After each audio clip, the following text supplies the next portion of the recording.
أنا أستغرب يجونك يلوموا لك الشباب، مجموعة من أولادنا من أحبتنا، إذا حرق لي إطار قالوا مخربين إرهابيين عنف حرايق وكذا، وقامت قيامته. تعال شوف تاريخك، شوف عملك. أنت حارق قلوب الشعب كله، حارقنا. أنت حارق قلوب الأمهات، أنت ناهب أموال الشعب، أنت خانق الحريات، أنت مصادر الحقوق، أنت تقوم بالتعذيب. كل هذا ما حد يحكي عنه. إذا أولادنا شوية استنكروا قالوا تعال شوف، وخلوا لك الإعلام كله عليهم. يا سبحان الله، شو مسوين ذولا؟ شو مسوي؟ ما يقدر يعبر إلا بالإطار. شويك يقدر يعبر. أنت لو خليته يعبر بالكلمة عبر بالكلمة، لو خليته مسيرة سلمية لعبر بالمسيرة السلمية.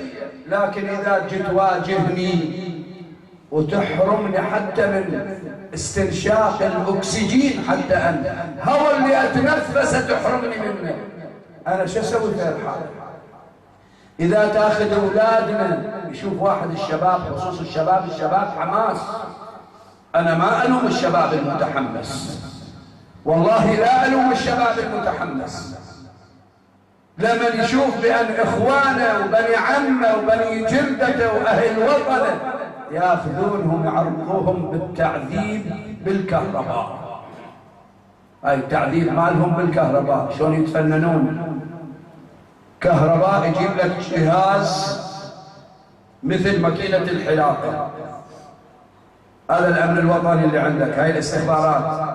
اسألوا الشباب اللي دخلوا السجن كلهم يقول لكم هذا الكلام، كلهم ناطبة بلا استثناء. يجيبون جهاز مثل ماكينة الحلاقة، والشاب الفقير المسكين احنا وياهم شفناه كبل ايدينا من وراء، عيونه مصمدة، ملابس ما عليه عاري، ما يدري هسه الضربة وين تجيه.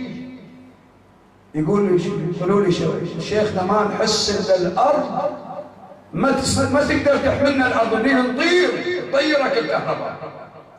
زين انا الوم الشاب لما ياخذون اخوه او ابن عمه او ابن منطقته ويعذبوه بالكهرباء، انا الومه اذا حرق له تاير؟ لا والله لا يلام، والله لا يلام.